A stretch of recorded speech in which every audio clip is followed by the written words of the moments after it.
Great, thank you. Thanks, Miguel. I'm not feeling the best today. Might have gotten really sick and out of balance, and I'll try to come to balance eventually as I give the talk. So let's hope for that. Yeah. Great. This talk sort of, in a way, I think the questions that have been raised today in Miguel's talk, in Sarah's talk, in Michael's talk, about the kinds of balance and the principles supporting explaining balance, I hope to answer some of the questions in this talk. And the motivation for doing this will become eventually clear with the slides. And the motivation is to understand certain grades of balance that explain thermal phenomena in a wide variety of contexts. To begin with, let's take microscopic reversibility. Pretty much all of us are aware of this idea. If a motion is possible in a forward direction, reverse the velocities, and it's also possible in backward direction. It's not exactly a balance, but sort of a principle that that could underlie these different kinds of balances. The second kind of balance, which is you will find that historically it's a more crude form of balance, which is stationarity of a certain state. For example, you have a box of gas which is not exactly in equilibrium, but somehow it has reached a steady state. Which means that the system is not thermally distributed in its energy and probabilities. But let's say for some quantity you can define on the gas, the flux of that quantity is 0 for a given time. Something like a non-equilibrium steady state, which is an unstable state. So the state will relax to equilibrium, might be disturbed out of it. We eventually find it out. And this is just one example of something being a stationary state. Which could be very, very unstable. And the idea is that the flux in the region is 0, but inside the region, a lot more could be happening, which is not all balanced. And this is explained by further consideration. So another grade of balance is something like detailed balance. And the idea is that if you have a system like P, and let's say you have a bunch of nodes in the system, so let's take X, Y, these nodes could be physical nodes, they could be distributional nodes, they could be properties of your coarse graining, and the idea is that any transition rate from a state X to a state of Y is exactly the same in both forward direction and backward direction. And this is sort of, so the probability flux is balanced because the transition rates and the probability of that state, when you put them together, that should equal the probability of a state Y and transition from state Y to state X, which means the net probability flux between any individual states, whether a state of coarse graining, this is important for thermal equilibrium, or a physical node in a more general context, is balanced entirely. And that's a more finer notion of balance, than just pure stationarity. A state of thermal equilibrium is a very finely balanced state, and the reason is that this is true at a level of certain coarse grains I'll talk about in the talk. In that it is not only the case that a system as a whole, in which you have multiple different nodes like ABC, there are no net currents, with respect to a system. The system is stationary as such on a whole, but also between its important and different nodes, which are in coarse-grained distributions or coarse-grained states, these properties hold. In that the current between any two nodes is in detailed balance. It's also stationary, and thermal states have a very nice property, and I think a lot of the talk will just explore this property, which is a certain long range. I think what Main also mentioned in a previous talk, a nice long range distribution of the system's probabilities in terms of its energy distributions, if we're talking about P and E in this thermal context. Okay. If you have a system that is completely isolated, this might hold true. That's completely fine. If you now attach a system to any environment, so let's say the system is not in equilibrium at the moment, and it eventually comes into equilibrium with the big environment, which is a heat bath. And the idea is that once the system attains equilibrium with respect to the heat bath, you can then write something like detailed balance, for the individual, mesoscopic states, which are in coarse-grained of the system, and they satisfy detailed balance as well. This is called as local detailed balance. the physics literature. Okay. And as I mentioned earlier, when thinking in terms of thermal states, something like detailed balance is a property that you would only observe once you coarse grain and sort of give a selective description of its degrees of freedom in a very specific sense. And it is, of course, defined relative to a distribution, which is pi in this case.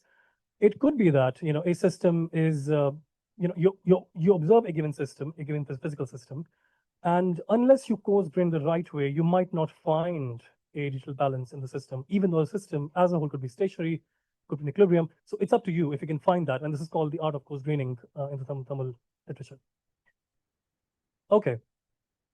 I mentioned in the previous slide that something like digital balance also requires a certain compositionality principle, which is a property of an exponential state or exponential distribution, so to say, which is something like this. And this is a structure that people who work in philosophical physics are very familiar with, which is a nice structure of the exponential state. If you have probabilities over energies, they can nicely show this sort of structure. The energies, if you add them up, they can show this structure too. So this is a compositional and distributional property of an exponential state. Again, this is a long-term average of a thermal system, and this property plays a very important role in describing the properties of a thermal state in a wide variety of contexts, a few of which I'll mention in this talk. Yeah, good. And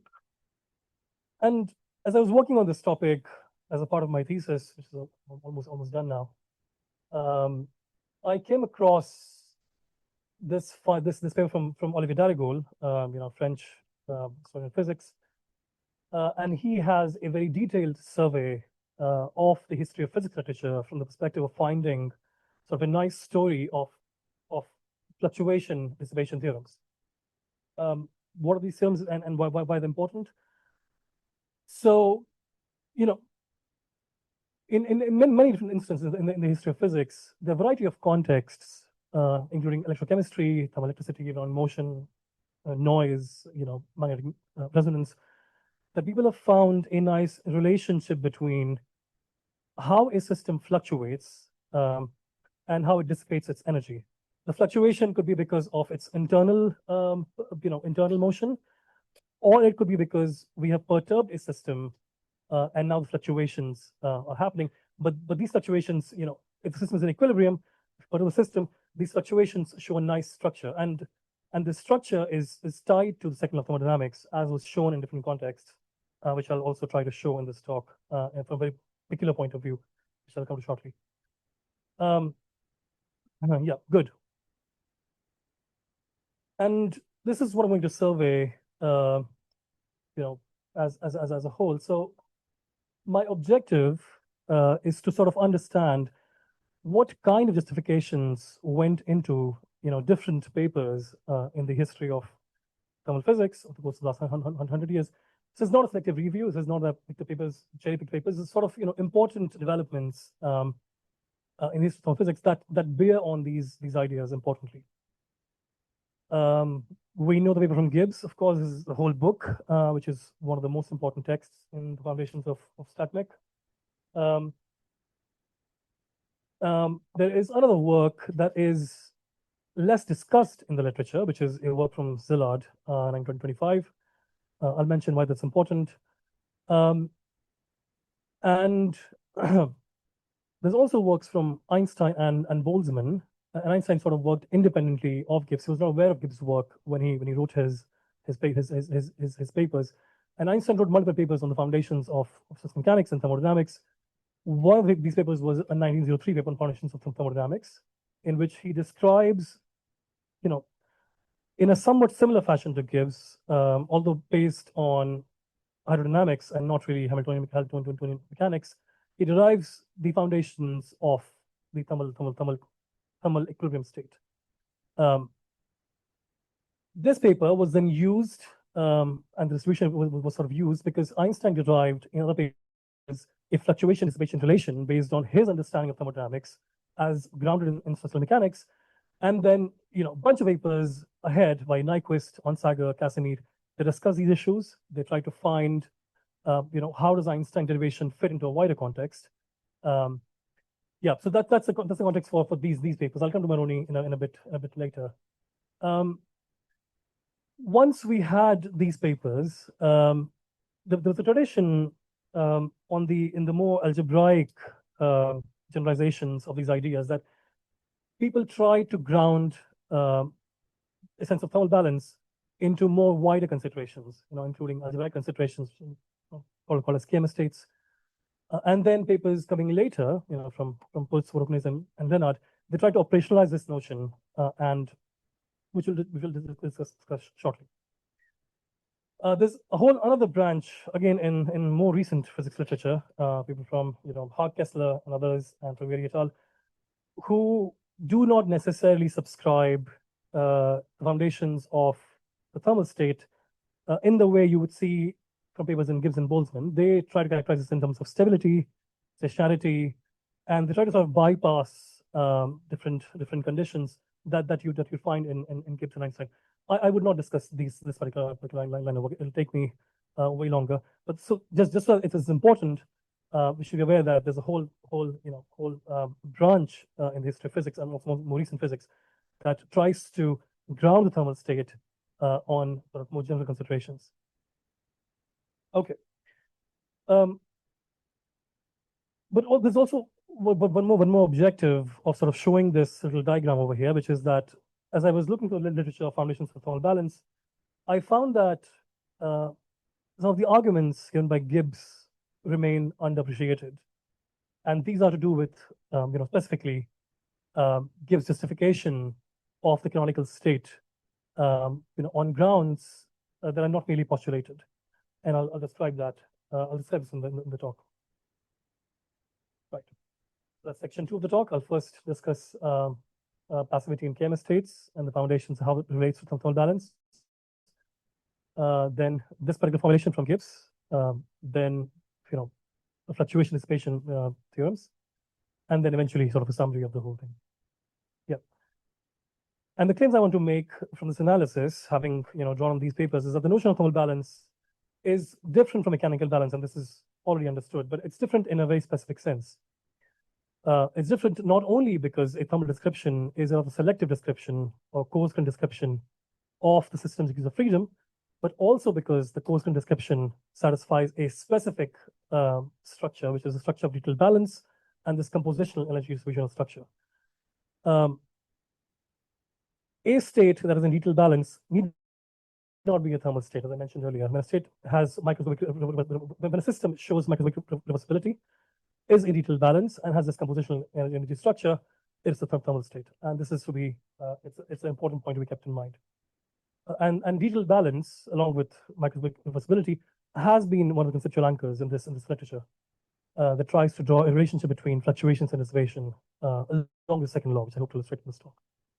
As I mentioned earlier, Gibbs is, first account in providing an operational justification of this compositional energy property of the Gibbs state, although with a different motivation, which I hope to explain this talk.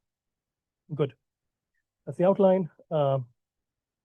Let's come to the first bit. Okay.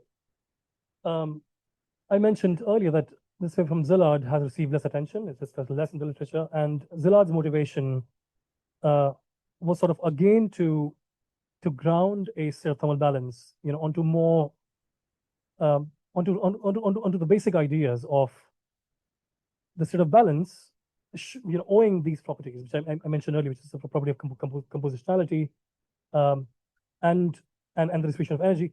And Szilard describes the thermal balance in his paper as being a state of normal distribution, which refers to the exponential distribution. And his idea was that essentially, considering an ensemble of systems, how could you show using energy fluctuations that one cannot exploit fluctuations to violate the second law, which I think Wayne quotes in the papers, and he calls this as nature playing the role of a well-established casino, which I think is correct. Szilard himself mentions this. What's important for this paper is that Szilard specifically mentions, right over here,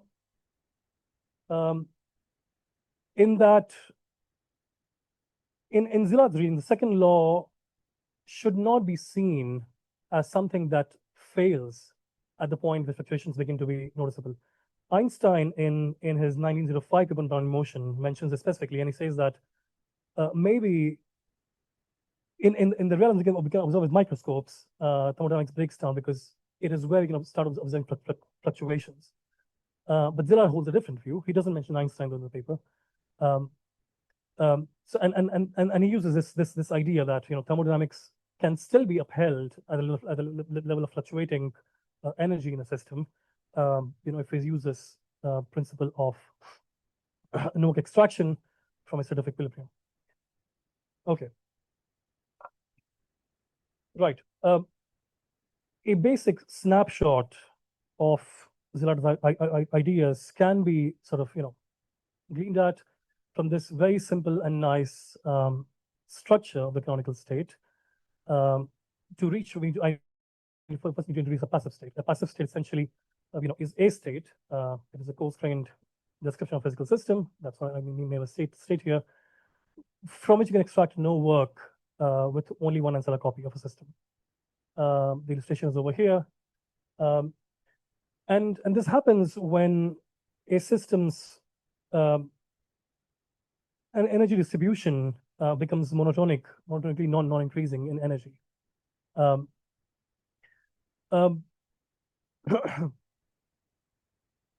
But even though so the idea is if I can rearrange probabilities and energies in the system, there's no way I can increase system's energy. There's no way I can I can only this is my bad.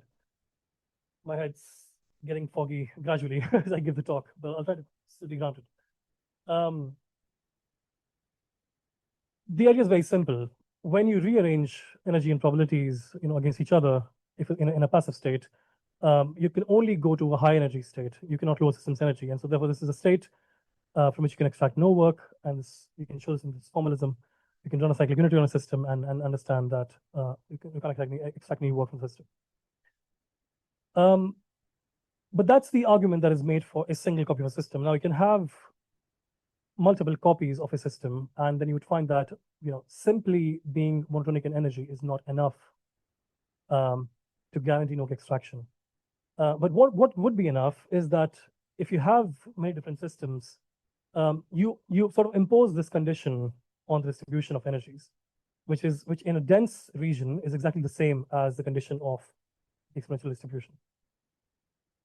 And so the canonical state, which has this compositional structure, as I mentioned earlier in the talk as well, is the only completely passive state, which means that even with multiple copies of a given system, you can extract new work.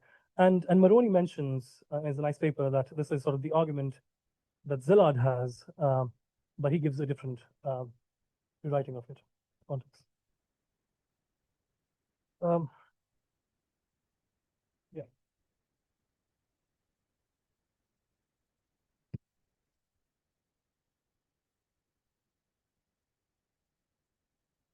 We need ancillar systems to have a stronger result concerning passivity of a single copy in the case where system's energy distribution is discrete. When that is not the case, then Gurecki and puts in a nice paper that you don't need this multiple copies of the system. You can just have a distribution that is continuous in system's energy, and a single copy would be completely passive copy. This copy in the classical case already has that exponential nice structure, which has this compositional energy distribution property that I mentioned earlier.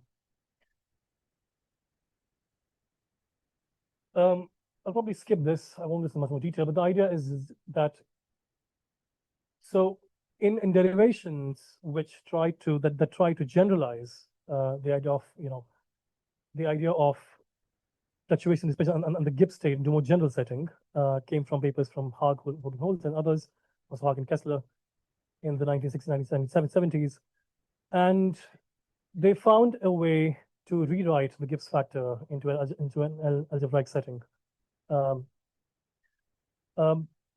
maybe the details are not very important. What is important, in this case, is to know that these derivations don't justify the Gibbs state beginning from some assumption that is dynamical. In fact, Hagen, I'll note the paper that will ditch all the foundational assumptions and will just assume that Gibbs state is the state, and that is the state of canonical distribution, which this is the nice exponential state. And once you have that state, then you can write this this KMS identity, which describes the canonical state for finite, and this remains generally true for infinite systems. For finite systems, this is exactly equivalent to the Gibbs state, and a detailed description of this I gave in a talk in Lugano, and if you are interested, then once Niccolo and Lorenzo's volume is out, maybe you can have a look at that. This is the particular argument, lot more detail. Right.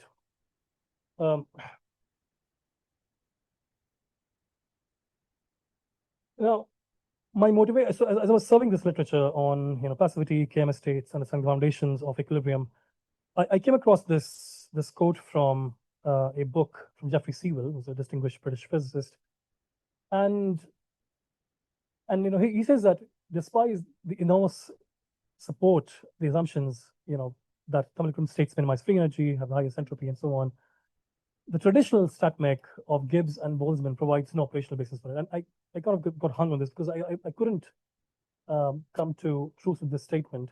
And so I did my research, and I found this is not true. Gibbs' book has a very nice account, a very detailed account of an operational justification for equilibrium.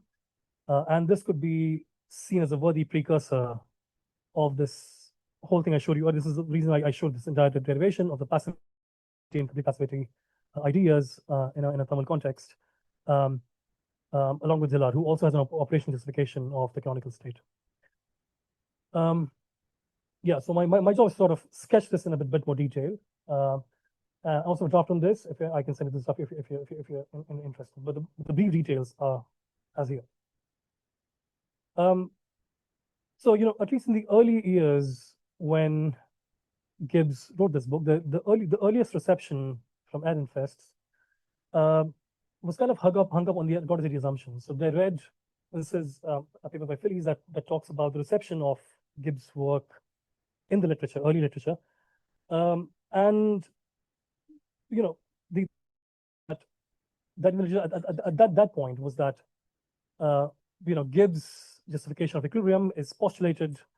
It requires ergodicity, and so Ehrenfest in the book, in the encyclopedia article, they try to read Gibbs on a Boltzmannian line and try to argue why Boltzmann is a better approach than Gibbs.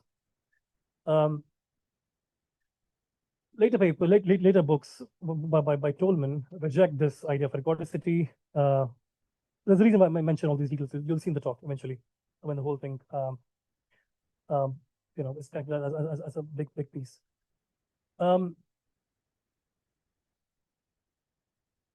My finding is that you can still have an operational reading in Gibbs if you read certain theorems of chapters 11 and 13 in the book together, and sort of Gibbs' strategy, which he builds up gradually in the book in a very nice and detailed way, is to postulate certain theorems that he proves, that he proves in the book. He begins from an ensemble. The ensemble stationarity is a condition of physical equilibrium. For him, the distribution of energies in this ensemble is given by this eta function, which is essentially a log of probabilities in terms of the energy. Right. And given the condition that this is the case, the ensemble is stationary, and the energy is the only constant of motion, Gibbs postulates that from all the functions that could satisfy this condition, let's take the most simple case to be the canonical distribution, the exponential distribution. And then in chapter 11 and 13, he sort of goes in a bit more detail about what justifies this particular choice of distribution. So what justifies this particular function? in terms of its satisfying thermodynamical laws. I need to go through this in a lot of detail, but probably I'll skip them. I need to conserve my energy a little bit more. But the idea essentially is that the different theorems in Gibbs' work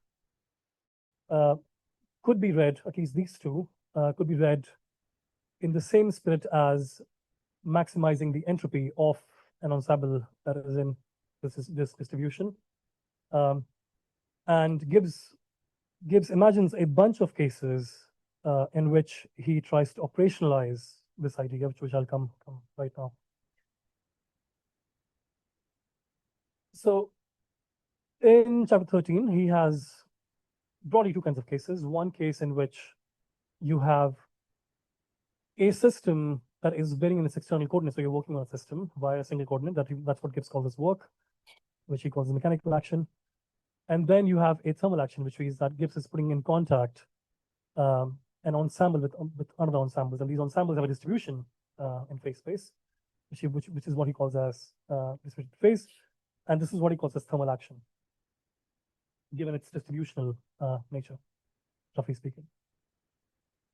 And he considers a bunch of cases. There's one case in which he connects a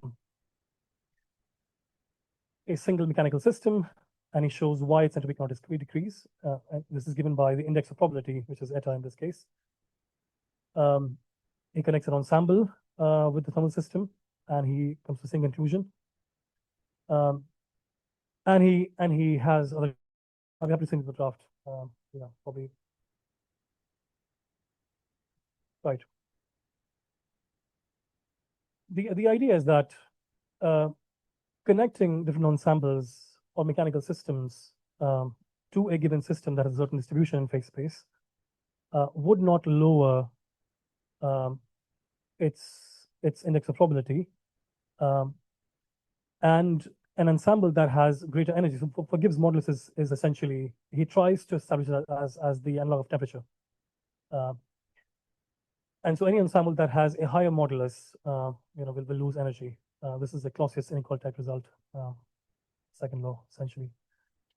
And he says that, if you have a system that is not in equilibrium, which is case 4, and if you drive the system in a sense that you make repeated contacts with other distributions, in this case, this is a canonical reservoir, which is at equilibrium, the system eventually comes at equilibrium.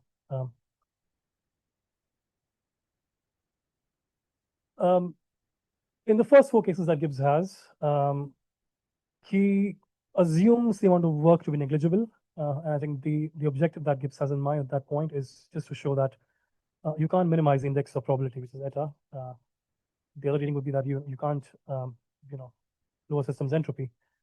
There's another case in which, just theorem 3, in these pages, he then justifies, sort of an operational reading of connecting multiple ensembles to a given system, and he comes to this conclusion that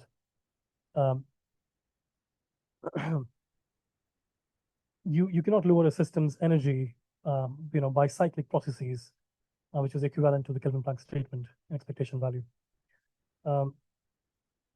If you notice, the theorems before talk about some of the cases in which the system is connected to a single system, which is the case of passivity I mentioned earlier in the talk, and also the case where Gibbs, which is the previous example, where he connects different copies of a system to ensure that there's no work that's extracted from a given system.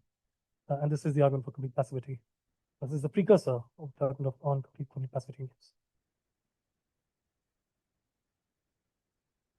2 caveats in point, I think here, important.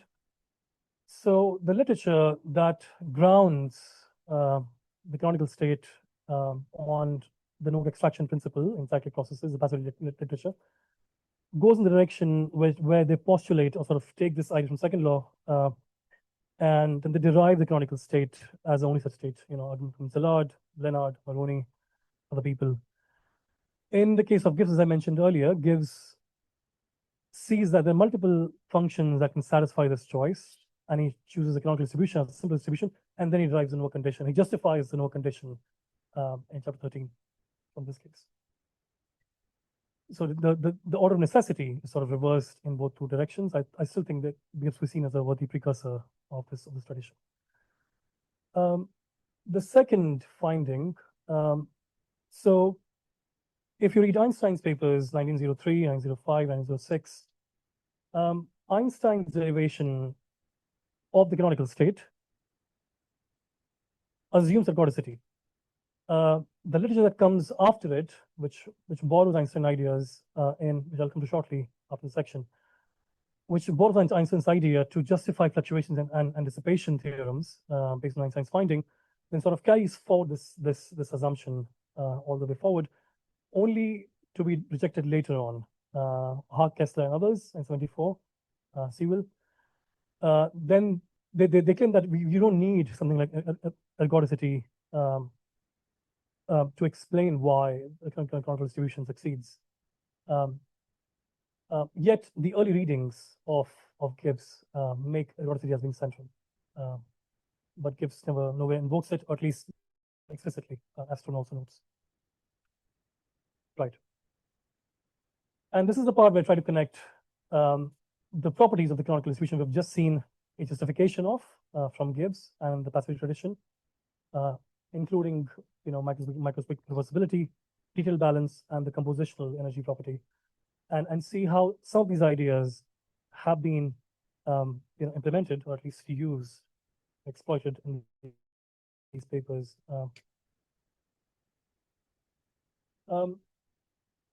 Now, Einstein's work, papers from 1903, 1906, his 1905 paper has a derivation of a fluctuation dissipation theorem, where he's trying to explain why the molecular kinetic theory of heat can explain the molecular motions of heat, and how this can yield essentially a Brown motion explanation from Brown motion, which he's unsure of at that point in the paper. But later, in a paper that was published just 1 year after, he becomes sure, because people point out to him that this is actually can be observed and explained with Einstein's framework.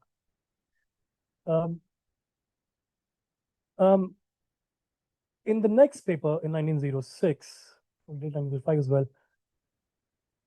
So in this paper, Einstein derives a fluctuation dissipation relation based on his 1903 paper, which had a justification of the canonical state based on ergodicity principles and Einstein's hydrodynamic approach to equilibrium. And so this paper uses all that machinery along with the free energy of a thermal state and shows why a fluctuation dissipation theorem essentially obeys it, and how it can yield interesting relations, which in a paper after 1 year after, his approach was to ground this in more statistical considerations. Important for our purposes is to note that in his 1905-6 paper, he invokes a condition which I mentioned earlier, which is the condition of detailed balance, which is that a sort of flux of drift and diffusion get balanced at each node in the system. So it's not just a overall stationary balance, it's a kind of detailed balance. He doesn't mention this exact term though. But later papers by Callan Welton, Kubo, I'll mention some of them in this talk afterwards, they then pinpoint this justification to detailed balance. Right, I'm gonna skip that. Okay. And this is sort of one of the first implementations of the idea that you can have the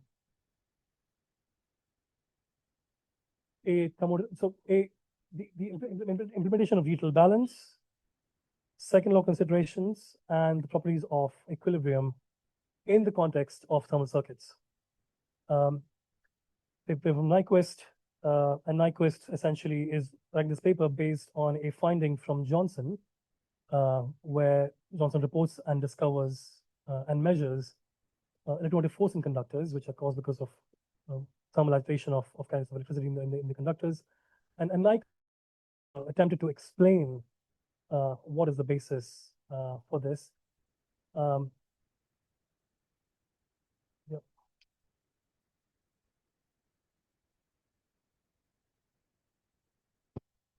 two long quotes. Apologies for these long quotes. That's the best way I could express this. So the idea in Nyquist's paper is that if you have, thermal agitation in the two conductors on the left and right hand side, 1 and 2, the agitation would set up an electromotive force in the circuit. The force will drive a power, and this power can be used to, extract work or do work on the circuit. But because the two conductors are the same temperature, this is what the case he considers. He says it follows from the second law of thermodynamics that the power flowing in one direction is exactly equal to that flowing in the other direction. But he also makes an argument that is again a bit reminiscent, but not exactly, I want to be precise about this, of the condition of detailed balance. So he is not just concerned about a frequency at which this happens. He says that it happens at every single frequency. Because if this is not the case, then the circuit could be imbalanced at certain frequencies and balanced at certain frequencies, which does not sound right. Yeah.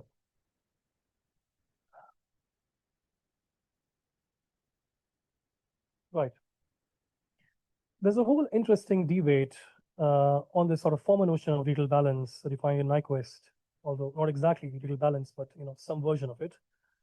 And there was a controversy, in multiple papers on what explains detailed balance in systems. So people like Onsager, Casimir, Kirkwood, Green, they all sought to understand what principles could explain this. So for Onsager, for example, was talking in the context of chemical equilibrium.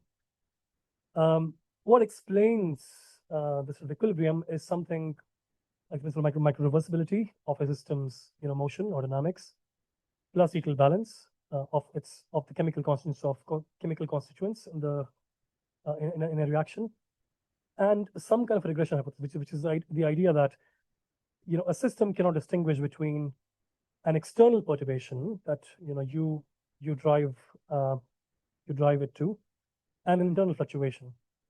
It's something that I find really interesting. I have not had enough time to explore this literature, but if you explore this part, you will understand how Casimir finds explanation to be satisfactory, and how Kirkwood and Green sought to ground this in other considerations.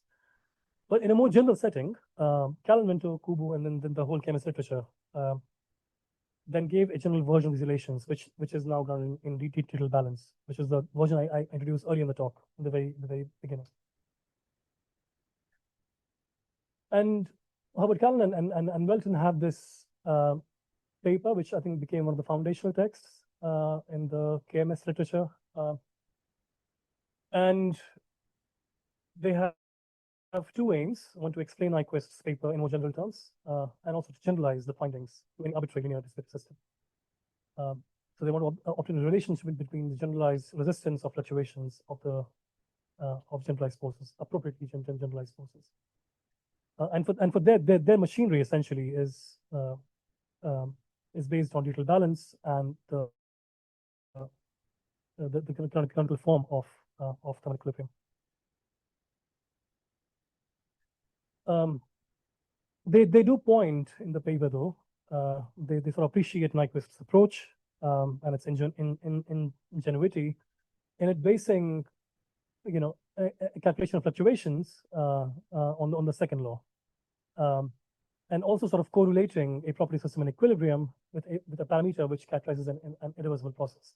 So for them, this was very interesting, because if you look at fluctuations, the property systems dynamics, or you can sort of, if you think of perturbation, it's dynamical or sort of imposed externally, and the way system responds to it, which is via this irreversible dissipation of the fluctuation, whether internally or externally, follows a very nice balance as system equilibrates.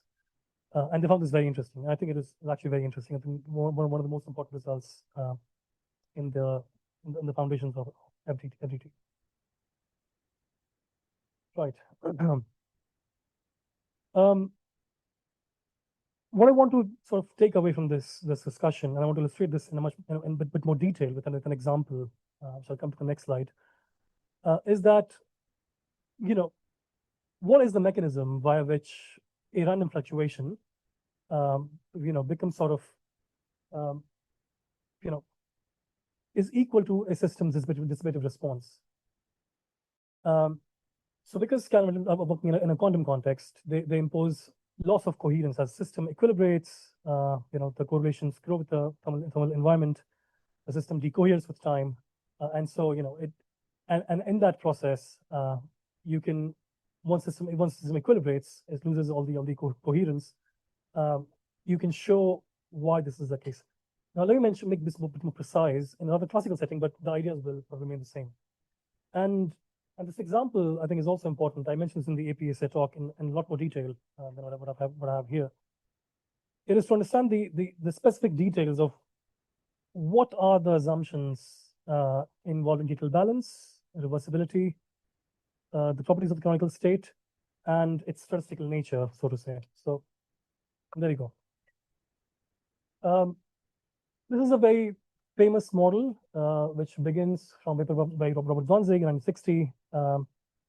And Zonzig has a classical model in which a system like a Brownian particle is coupled to many oscillators, which constitute thermal bath, which is over here on this side. And we are interested in understanding the motion of the system when we perturb it by some external disturbance lambda. Calvin and Liggett they gave a version of this in a quantum mechanical setting, and so this is called the Zonzig-Calvin-Liggett model in the literature. And I want to show how detailed balance considerations of the canonical state they all enter, and you can obtain something like a fluctuation dissipation theorem, which is right over here at the very bottom. So I won't go over all the details of the equation. The derivation is in the APSA talk, a lot more detail. But the idea is that once you solve for the oscillator's equations of motion, all you get is a non-Markovian, which is a memory carrying equation of motion for a system's coordinate. There are three assumptions that you need to invoke to make sure that you obtain something like the fluctuation dissipation theorem, and you can obtain a general description of a system as a Langevin equation. A Langevin equation essentially is a stochastic description of a system's microscopic dynamics at a given level of constraining.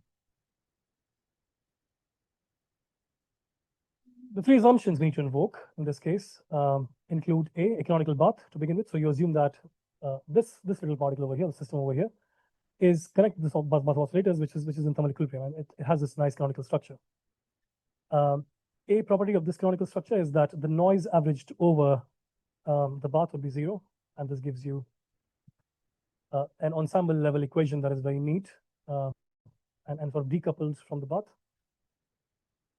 These two assumptions are important because they specify the kind of statistical assumption that enters the derivation of fluctuation dissipation theorems. How much time do I have, Eugene? Okay, that's enough.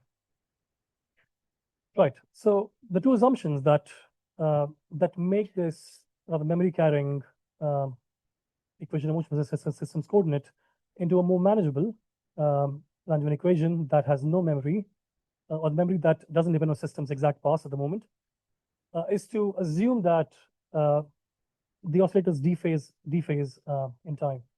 So you assume that the distribution of frequencies in the oscillator is continuous.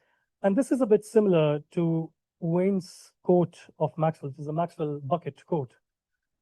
The idea is that the information in the system is scrambled over many oscillators across a continuous range of frequencies. And this assumption, along with the assumption that the oscillators have a certain structure, which is the ohmic structure, which is basically that the spectral density is constant, which is the frequency distribution of the oscillator is constant. So the assumption that you have many oscillators along which along a continuum, along which you scramble the information in the system, and you have a certain structure for the systems for the Bart's oscillators frequencies, you can obtain this equation over here. Now, what is the role being played by different assumptions in this case? So the first limit we have imposed at the beginning of the process, which in Weinstock is, this idea that we impose the canonical distribution at the very beginning of a process and not the end, is what secures a balance of noise running its average zero. The second limit prevents recurrence. I mentioned Maxwell's analogy of a bucket of water going in the sea and never coming back.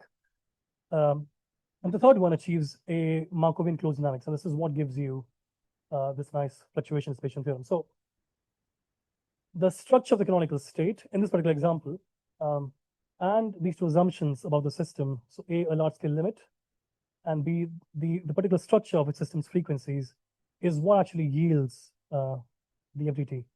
So this sort of gives you a microscopic picture of what's going on in these cases and what could potentially explain why something like the detailed balance of the canonical state might help yield a fluctuation dissipation theorem. Okay, right, summing up. So to go back to the diagram I had earlier in the talk, I have showed that Gibbs has an operational account of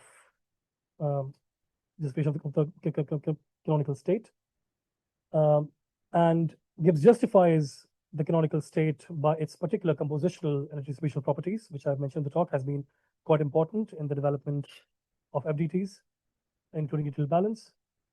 And I've sort of shown this part of the historical literature as well, of how some of these papers had the assumptions of detailed balance of canonical state. Right one. Good. I probably won't repeat this. We can just skip over this end. Summing up the claims I had in the beginning of the talk, and I hope to have showed them. Welcome any questions. I'll repeat them in toto. The notion of thermal balance is different from mechanical balance, not only because a thermal description is a selective description of the system's degrees of freedom, but also because the Coastal description satisfies a very specific structure, which has microscopic reversibility, detailed balance, and this compositional energy distribution structure. Detailed balance itself does not yield structure. You have to have both in place along with microscopic reversibility to have a description of thermal balance. So it's very fine-tuned in a certain sense. And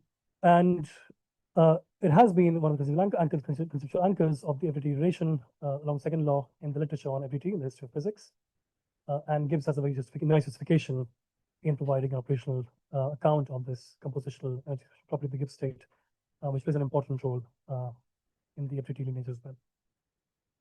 Great, thank you, and to the references. Thanks.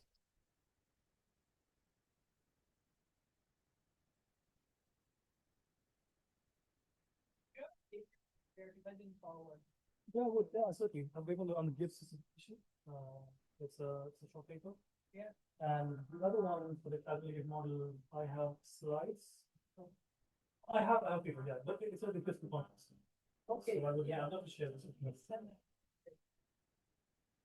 As you pointed out, detailed balance entails stationarity, but not conversion. Yeah, exactly. And, oh, sorry. As you pointed out, detailed balance entails stationarity and not conversely.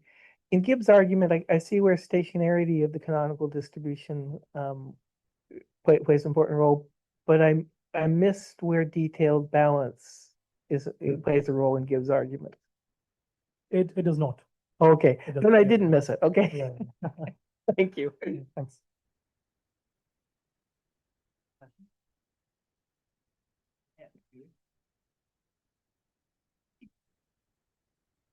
Thanks. This was great and very, very rich. I'm kind of curious about, so at some point you made this observation that there was kind of operational justification in Gibbs that kind of Szilard picks up and everyone else basically misses. And I'm kind of wondering, like, how could that happen? Do you have a sense of like why people make all of these claims about Gibbs? Yeah, that's a very as you say, it's just chapter in there. Yeah, so this is a paper by Feliz, published in 2017, and I can send it to you probably. It's a very nice paper, and it talks about the idea of Boltzmannizing Gibbs. How, many decades after Gibbs' work, Gibbs was still read on Boltzmannian lines. And Philip's argument is that this could be one of the reasons why a lot of the arguments Gibbs had was sort of overshadowed by this Boltzmannian view of Gibbsian statistical mechanics. The other reason why I think this could be the case is because the passivity literature comes only afterwards, where you sort of define where you justify the canonical state on operational grounds. So people don't invoke. So justify the canonical state on operational grounds, and maybe people have not read them together. That's my sense. So when you read them together, then you see that, oh, Gibbs already has this justification. People have probably missed. Yeah. Thanks.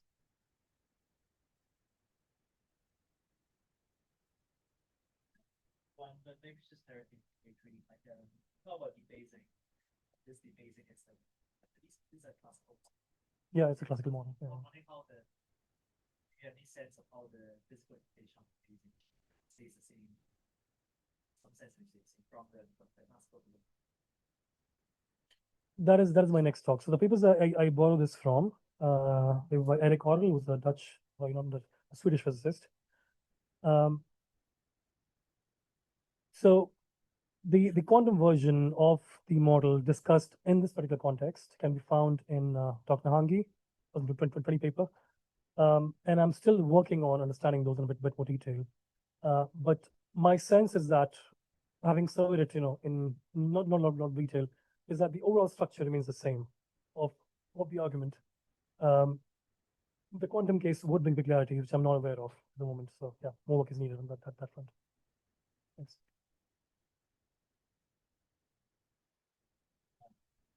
Yeah, so more general, I guess. So you talk about how equilibrium here is not just dependent on observable, even though obviously it's dependent on the choice of observables, but there's also a structure that those observables be satisfied. Sense the control framework. I guess the question is to what extent must they satisfy this structure of thermodynamic equilibrium? Like at what level of specificity is it be satisfied? So for instance, the KMS statement, define respect to a modular Hamiltonian, but what a Hamiltonian is unspecified, right? So whatever is the generator of the time. Yeah.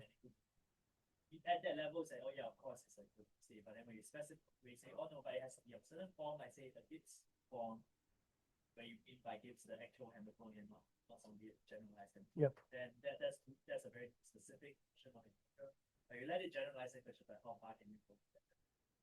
So I think really thoughts about that, what kind of structure. Yeah, thanks. That's a great question. So the context in which people write the KMS identity comes from a decomposition of the fluctuation dissipation theorem. So imagine if I have a physical system, a quantum system, and there's some sort of perturbation imposed on the system, and now I want to analyze how that perturbation decays in time. The way that Callan, Vento, Kubo, Green suggested in the papers in the 1950s and 1960s is to decompose the perturbation response using Fourier analysis. So you write a Green function of the perturbation that gives you a nice Fourier decomposition of the spectrum of the perturbation, and then one could read that the exponential Fourier justification, sort of Fourier decomposition of the perturbation, along with the canonical state. So again, the exponential function, and there's another exponential function, which is the unitary operator in quantum mechanics. Once you put them together, which I not shown in this talk, but I showed in the Lugano talk, you get the Gibbs state. So it's a way of understanding why do Gibbs state fit this structural description. To I think to the more general question that you asked about justifying equilibrium, what even is happening at a certain scale. I think that's a question that we would want to understand. Is is equilibrium? Of course, equilibrium is not a state at which everything in the system is stationary.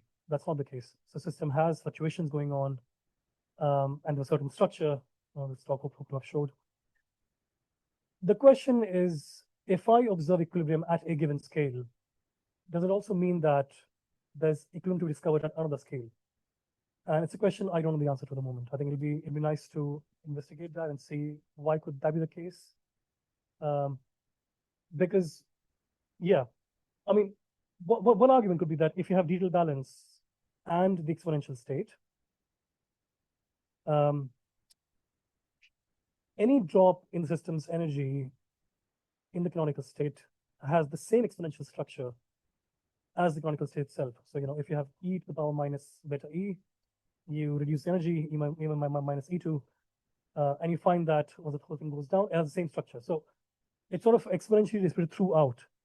But that is only true when the description is coarse graining in a particular way on the physical system. So certainly it's not valid for any arbitrary level of coarse graining. Yeah. So the question then is, if a system is in equilibrium at a given scale, then you can show detailed balance in that system along certain levels of coarse graining. But does that mean that there's equilibrium in a more, I don't even know how to say this, at different levels in a system? Or that maybe that makes no sense to me, because this is probably the coarse graining essentially. So yeah.